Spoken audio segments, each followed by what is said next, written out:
The movie begins as a young girl frantically runs through a dimly lit backyard. Her heart is racing in fear, evident through her short, jagged gasps, as if desperately trying to evade something. All of a sudden, she stops. Her eyes guide her gaze along the window of the country house beside her. When she turns her attention back to the emptiness in front of her, someone suddenly appears from around the corner, dashing toward her. The scene then shifts as a couple, Marcus and Catherine, share a passionate moment in the bathroom of a restaurant.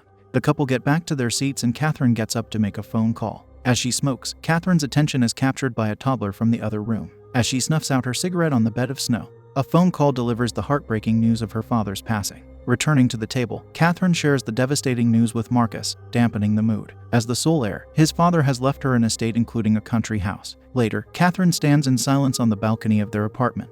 The road and the roof of the nearby apartment buildings are covered in snow. It's winter season. The melancholic hush envelopes her as Marcus approaches from behind, gently draping her in a coat. A conversation between the couple reveals that Catherine hasn't talked to her father for 6 months, suggesting a drift in their relationship. Marcus then allows her some time to think, leaving the scene in silence. The next day, Catherine prepares to leave, telling Marcus she's off to sell her father's stuff, including the country house where she would spend Christmas. She then says her goodbyes to Marcus. Inside the car, she makes a phone call, asking the person on the other line if she will be needing a pill before her schedule, suggesting that she may be seeing a medical professional about something she eagerly wants to get rid of. She then arranges a schedule on December 23rd, before driving off to her hometown. Later on, Catherine arrives in Fredheim, a small farm where the country house can be seen standing out of the black and white hue of the trees and snow surrounding the area. Catherine enters the abandoned house, carefully treading the floorboard until she reaches a wall filled with frames of old photographs of her family. Inside the living room is a broken Christmas ornament, and a memory of her childhood flashes back. In a poignant act, she decides to burn the Christmas tree in the fireplace, symbolizing the loss of cherished family traditions. As she settles in, she suddenly hears loud noises coming from outside. When she goes out to check, she sees a kid running with her snowboard. The child, named Daisy, greets Catherine and mentions her frequent visits near the old house, which she considers as her favorite spot. Catherine bids Daisy goodbye, explaining her lack of time to join her and her intention to sell the house. Daisy understands and asks if Catherine has any children, to which Catherine replies with a firm negative. Daisy shares her thoughts about Catherine's coldness towards a child, thinking that she clearly doesn't have one. Daisy departs, leaving Catherine to reflect on their encounter. In the next scene, Catherine visits the office of the estate agent. She knocks on the door several times, but no one dares to answer. As she prepares to leave, a man opens the door and asks what she needs. Catherine straightforwardly explains that she wants to sell her parents' house in Fredheim and requests to have it checked that day. Unfortunately, the man informs her that he is unavailable and suggests contacting him tomorrow. This forces Catherine to stay the night in the house, expecting the agent will come by the next day. Catherine returns to the house. A view from one of the windows on the second floor of the house suggests that someone is watching her as she steps out of the car. When she enters the house, the door slams shut with great force, causing an old picture frame to fall. Catherine picks it up and realizes that the wall is already rotten. All of a sudden, she hears a loud noise coming from the second floor. Its dark ambience emanates from a limited view of the room near the stairway. Catherine decides to investigate. A burglar might have entered the house while she was away, so she starts calling out in the hope that she will find the source of the noise. When she hears brief thuds coming from different parts of the house, she grabs a weapon to protect herself. She carefully examines the room and a door in front of her suddenly moves. Holding her breath, she passes through a series of doorways, anticipating the person behind the noises to show themselves, but she finds no one. Suddenly, an old lady emerges from the back door, startling Catherine. A gasp catches in her throat as she holds the weapon in front of her. The woman introduces herself as a friend of her late mother. She apologizes for barging in and compliments Catherine, remarking how much she has grown since. Catherine cannot seem to remember any of her memories with the old lady, who then asks if she will be able to sell the house. As the old lady talks about the abandoned house and its condition over the years, Catherine interrupts, asking the woman if she's pertaining to the presence of a ghost. Catherine confesses that she only has vague memories of their old house,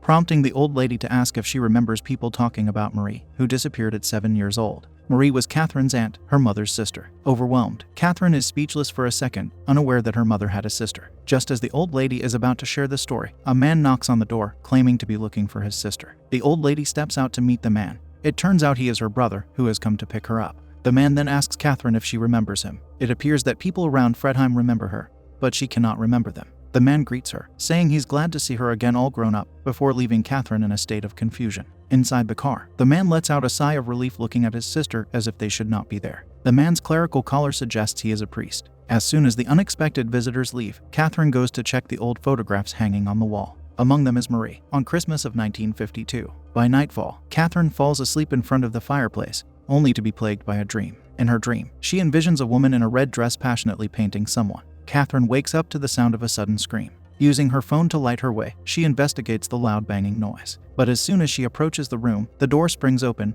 nearly causing her a heart attack. As she closes it, a shadow resembling a person passes abruptly behind her. She fails to sense the unknown presence and decides to briefly check the second floor. She calls it a night and turns off her phone to sleep. Nothing extraordinary happens again. The next day, Catherine calls the estate agent in an attempt to schedule a visit to the abandoned house. Unfortunately, the person on the other end of the line refuses and abruptly ends the call. She then receives a notification about her upcoming clinic schedule. Left with no choice, she decides to personally talk to him again. However, on her way, she encounters the little girl Daisy, who just suddenly appears in the middle of the road. Catherine nearly gets into a car accident, and Daisy runs off. Catherine is left devastated, both by the incident and her car getting stuck in the mass of ice. Feeling frustrated, Catherine stomps back into the house and calls Marcus, informing him about the incident, so she has to stay for another night. Since Marcus doesn't answer the phone, she decides to start cleaning the house. As she ventures from the ground floor, she becomes apprehensive about a particular door under the stairs. She tries to open it, but she cannot find the right key. Peeking at the keyhole,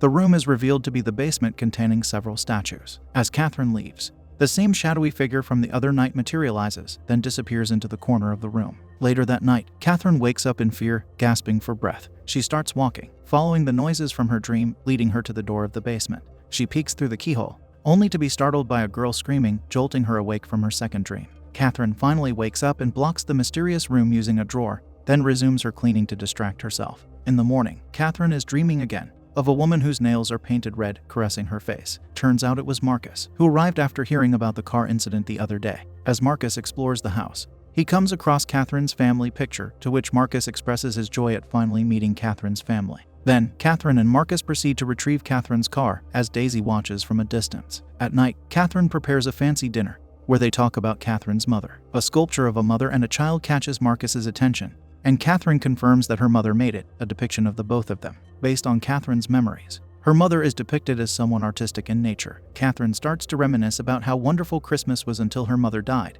whom she has trouble remembering. All she can recall is a long car ride with her father driving silently, and that she couldn't sleep on her own after that night. Her mother passed in an accident that happened somewhere in the area. After the dinner, the couple engage in an intimate moment when Catherine suddenly sees a mysterious silhouette watching them behind the doorway. The silhouette disappears when Catherine meets its gaze. The following morning, Marcus prepares breakfast in bed for Catherine and leaves to start working on the first floor. As Catherine happily ponders over her thoughts, she hears noises coming from downstairs. Marcus is trying to open the basement door. Catherine tells him it will not work since the door is locked and there is no key for it. She also reveals that she placed the drawer there after she heard strange noises coming from it, to which Marcus playfully taunts her that she's hearing ghosts. He then notices the rotting walls and suggests they pull it down to remove the rotting parts, but Catherine objects to the idea since the entire house might be full of it.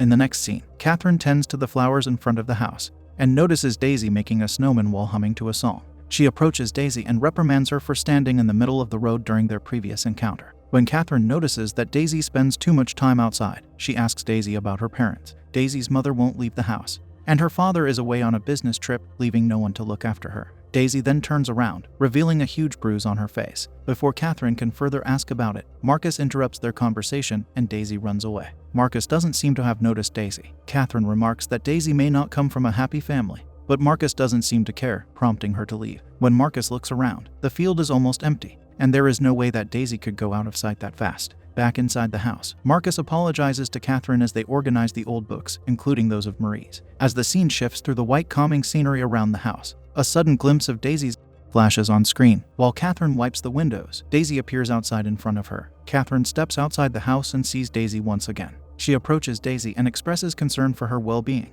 knowing that she's not dressed warmly enough for the cold. Trying to gain her trust, Catherine assures her she can tell her anything. Daisy, however, is silent and refuses to say anything other than insisting she thought she already knew about it. This puts Catherine in a state of confusion. How would she know? Is there something she should have known? Catherine suggests talking to her parents and tells her to stay put while she goes inside to grab a coat for the both of them. When Catherine returns, she finds Daisy running off around a corner. She follows Daisy, who soon disappears at a cemetery. The priest from earlier appears. Catherine asks him if he saw a little girl, but it seems like he didn't. He then invites her to see her family's grave. The tombstone has no engraving of Marie's name. Her body was never found after her disappearance. The priest invites Catherine to the church, where he begins to recount the events of the past, including her Aunt Marie's disappearance when she was 7 years old. Catherine's grandfather went out to search for Marie during the snowy season, and her grandfather waited for the snow to melt, hoping they would find her. But when spring came, Marie never returned. The priest abruptly ends his story, saying that's all he knows, and advises Catherine to forget about it. He then tells her to move on, and compares her to her late mother, who's always eager to know more. The next day, Marcus creates a list of everything Catherine needs, and suggests she get more sleep while he goes to the city. Catherine pours herself a cup of tea when she hears someone arrive.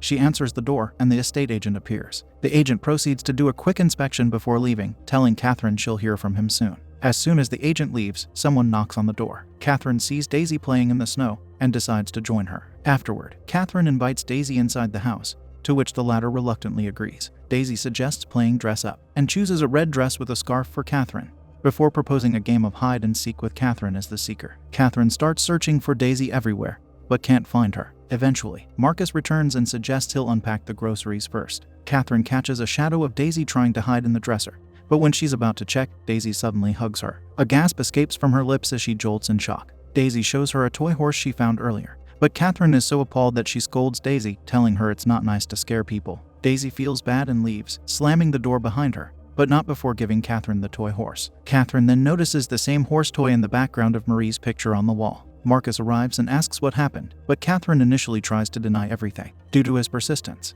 Catherine eventually reveals the details about the strange noises in the house, Daisy's behavior, Marie's disappearance, and her mother's death. Marcus offers to help, but Catherine continues to push him away, insisting that she's fine. He then reveals he knows about Catherine's upcoming schedule at a clinic. Turns out it's about their unborn child, whom Catherine doesn't wish to keep. In the midst of their argument, Marcus accidentally pushes Catherine aggressively. He tries to apologize, but Catherine tells him to leave, which he reluctantly does. Later, Catherine discovers medical records indicating that her grandmother had a mental illness. She decides to ask the old lady she spoke with earlier about her grandmother's finding and the circumstances of her passing. Catherine suspects that her mother found something about Marie's disappearance. The old lady then reveals that Marie was alone with Catherine's grandmother during the night of the disappearance. This prompted Catherine's mother to become obsessed with the rumors that followed. With the recent information she gathered from the old lady, Catherine returns to the house and decides to dig deeper. She approaches the statue, which she originally believed was her and her mother, and compares it to Marie's old picture. The same clover pendant can be seen from both. The child in the statue is, in fact, her Aunt Marie. This fact fails to answer Catherine's question, and only adds to the list of unanswered mysteries of the house she is about to unveil. Strange noises suddenly rumble from the basement. Catherine turns her gaze toward its direction, but the light suddenly goes out. She slowly walks to the basement door. Each step appears almost hesitant, as her body and breathing go tense. The floorboard creaks as she draws near the door, heightening the increasing trepidation. Eventually, she reaches the door just as the noises suddenly stop. With a trembling hand, Catherine reaches to open the door. As her hand draws nearer, the doorknob suddenly twists on its own. It feels as if she loses the ability to breathe for a second. She slowly traces her steps backward in sheer terror. To calm herself, she pours a glass of wine and decides to spend the night in the living room. The following morning, Catherine feels the same woman's hand caressing her face. This feeling gives her a sense of safety, almost as if it was her late mother's, prompting her to smile. She jolts awake to the agent yelling outside her door. The agent has brought another person to look at the house and further inspect everything to come up with a price. When the agent sees the basement door, he asks Catherine if she managed to find its key. To keep them away from the basement, Catherine offers them coffee, but the agent insists on completing their job first. The other agent then grabs Marie's picture, revealing the rotten wall behind it just as the basement door is about to get open. Catherine's hearing abruptly dulls, as the world around her seems to move in slow motion. The feeling of anticipation intensifies until the basement door creaks open. Catherine gulps to the sight of the door and orders the agents to go. Confused, the agent asks her, but she starts yelling at them to go out of the house. One of the agents accuses her of madness, and they both hastily leave the premises. After the agents leave, Catherine gathers the courage to venture down into the basement, realizing that it's the place where her recurring dream usually takes place. She discovers an old canvas painting and traces of ceramic cement on the floor, which slowly start to consume her thoughts. A broken canvas reveals a painting of Daisy. Everything begins to unravel. The more she contemplates the decaying wooden wall next to the basement, the stronger her suspicions grow that Marie's lifeless body may be hidden there. Overwhelmed by her thoughts, Catherine smashes the wooden wall with an axe and comes face to face with a corpse. She recognizes it as Marie by the necklace she wears. She lets out a silent scream before dashing into the living room, closing the door behind her. She comforts herself as she tries to calm down. She notices the book of Rapunzel on the floor and decides to prepare something to make Daisy show herself again. Catherine suspects that Daisy is Marie's ghost. Catherine starts decorating the house and dresses herself up, remembering Daisy's suggestion that she use a scarf. Her phone rings as Marcus tries to contact her, but she's more distracted by what she is doing. She stares at herself in the mirror while reaching out her hand. All of a sudden, her face changes into that of another woman yelling at her. Her body tenses to the unexpected sight as her quick gasps mirror the rapid pounding of her heart inside her chest. She loosens the scarf on her neck and lets out a deep sigh to relax herself. When Catherine has finished everything, she hears a little girl singing a Christmas song while sitting in front of the fireplace. Catherine carefully approaches the girl, who is soon revealed as Daisy. She compliments Daisy's voice. Daisy then approaches the Christmas tree, expressing her admiration for its ornament. Catherine peeks at her necklace, triggering a flashback of memories of the necklace on the picture, on the statue, and on the rotten corpse inside the wall. One of the ornaments falls on the floor, and Daisy abruptly apologizes for it. Catherine assures her it's okay, before asking her what she wishes to do. Catherine then settles on reading her the story of Rapunzel. While reading, Daisy touches her belly, commenting that the witch in the book does not resemble the witch in real life. As Catherine finishes reading, she says that the witch cannot hurt Daisy anymore, prompting the child to give her a warm embrace. However, Daisy's grip becomes too strong, forcing Catherine to push her. Catherine immediately realizes what she has done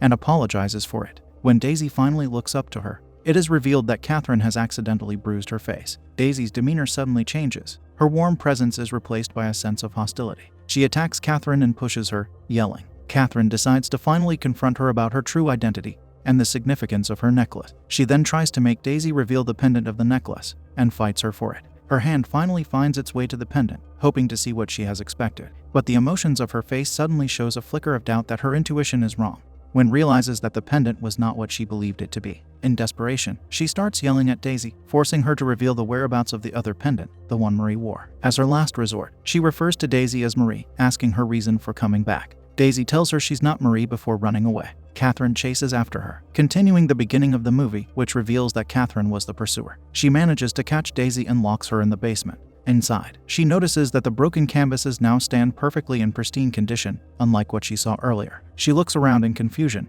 until she meets Daisy's plain, black eyes. She then runs to the corner in fear as Daisy attacks her. In the nick of time, Catherine manages to escape, locking Daisy inside the basement, then pushes the drawer to block the door. However, her gaze catches the sight of the axe she broke the wooden wall with, and decides to confront Daisy with the axe in her hand. Returning to the basement, Catherine searches for Daisy and begins smashing every canvas. When Daisy finally emerges, Catherine continues to refer to her as Marie, convinced that she is her mother's long-lost sister. However, Daisy insists that she is not Marie, leading Catherine to realize that Daisy is actually her own younger self. A flashback reveals a scene where the young Catherine and her mother are in the basement. Her mother appears to have the same mental illness her grandmother developed after childbirth, postpartum depression, which causes them to think that their children are evil. Hence, her grandma murdering Marie, and her mother attempting to end her. Catherine hides behind the ceramic equipment as her mother goes on a rampage, destroying everything in the basement. At one point, Catherine's mother sees her, and in her deranged state, raises the same axe. Catherine starts crying in fear. In a tragic accident, her mother's scarf gets tangled in the running ceramic equipment. Unable to free herself, her mother chokes, and eventually breathes her last as Catherine refuses to help her. Catherine picks up the axe and passes out. A series of flashbacks appear, showing that Daisy is actually Catherine's hallucination, a manifestation of the memories her brain blocked out to protect herself, the very reason she vaguely remembers her childhood. Her father took her away from the house, pretending it never happened, to give her a normal life. However, those memories came flooding out when she returned to the house. Her mother's ghost sometimes shows up while she's asleep, suggesting her mother's love for her, despite everything that happened. The scene then shifts to the current Catherine, who's passed out in the basement, the same way her young self was. Marcus arrives and carries her to the living room, where she begins to cry, blaming herself for the passing of her mother. Months have passed, and Catherine has entered rehabilitation to help herself and to take care of the baby inside her womb. Marcus stays by her side. When she has finally given birth, Catherine visits the grave of her family. The tombstone now has Marie's name engraved on it. She sees the priest watching from a distance, triggering a memory that reveals the priest was the one who rescued her from the basement when she was a child. It explains why the priest was so glad to see her again. Catherine smiles as the priest walks away. Later on, Catherine never sold the house, but has decided to raise her children there, a girl and a boy. When her daughter asks her if the witch is still there, after telling her Rapunzel's story, Catherine assures her that it's finally gone. However, the motherly love glowing from Catherine's eyes suddenly fades and is replaced by a dark, unsettling gaze that suggests a vile intention. Now living in the house where it all began, a chance that history might repeat itself cannot be denied.